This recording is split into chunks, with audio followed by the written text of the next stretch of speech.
Can you believe it? Novak Djokovic's attack on his 11th Australian Open came to an abrupt end when he was forced to retire from his semi-final match against Alexander Zverev. His retirement after just one set led to boos from some of the fans inside Rod Laver Arena. But why he was booed? He was clearly injured. He was struggling throughout the entire match. At one point in the match, he was also caught taking painkillers. But all this was not enough for the Australian crowd, and they decide to insult him once again. It seems the fans didn't believe him, especially after some words that Carlos Alcaraz said at his post-match press conference when he lost to Djokovic.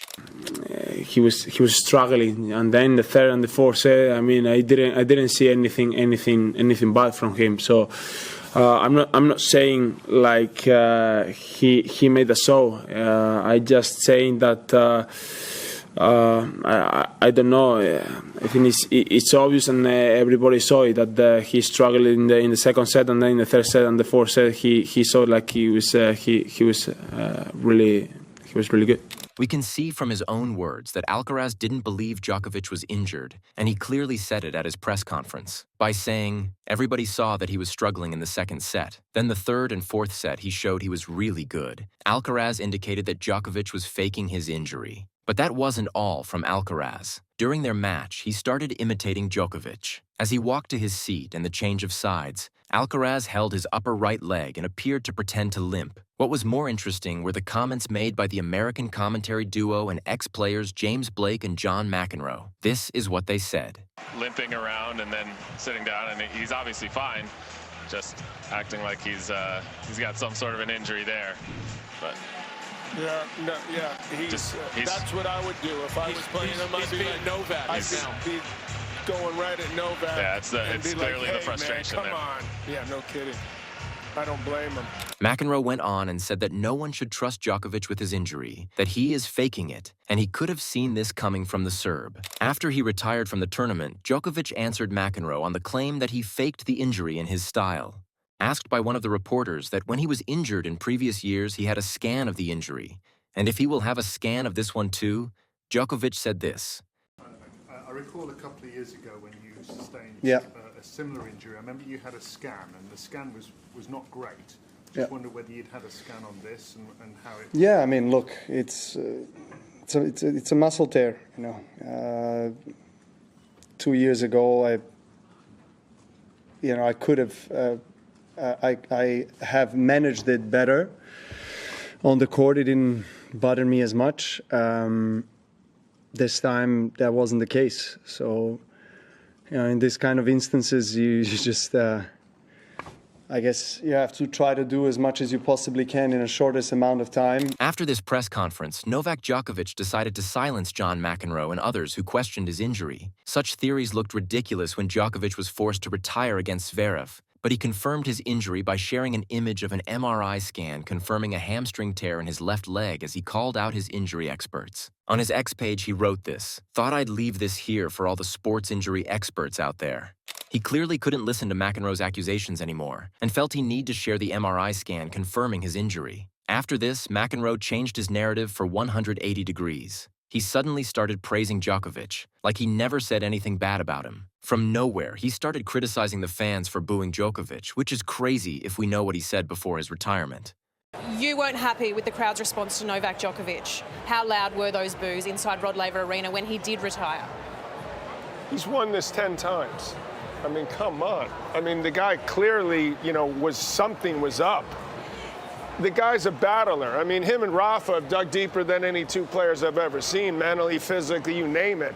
So to do that because he decided that, he couldn't go on after what he's done here, I thought was absolutely ludicrous, honestly. That was depressing. That was almost as depressing as seeing the end of the match, honestly, to see him do that and then him put his thumbs up and too bad.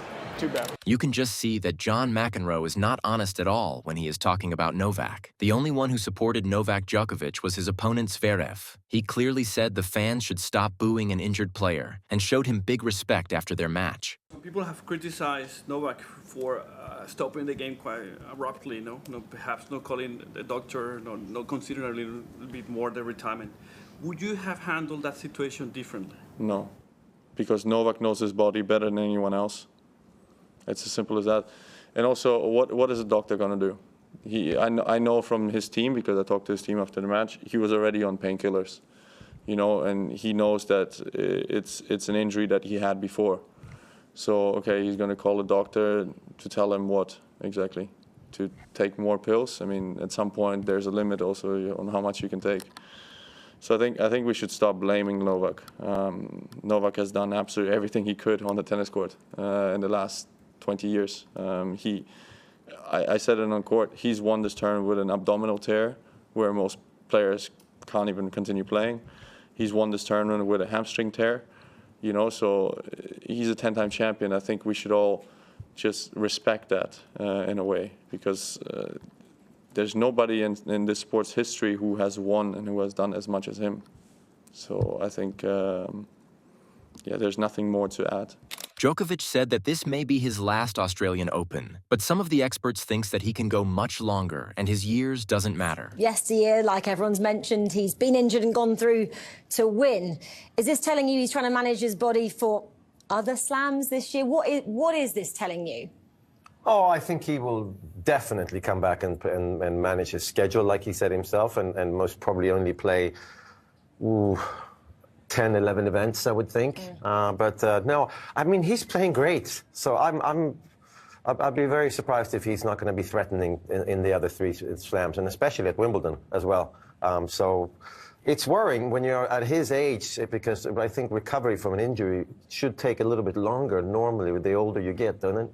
I think so, but again, in the context of, you know, what he's trying to achieve in the game, with all due respect, when's his next important tournament? You could say it's Roland Garros. I mean, he'd like to play some of the other ones because he needs to keep match practice to a certain extent. He'd like to keep his kind of ranking for the seeding, but, you know, in terms of what he's trying to achieve, he's got plenty of time to make sure that his body is 100%, because it needs to be 100% to compete at the very highest level.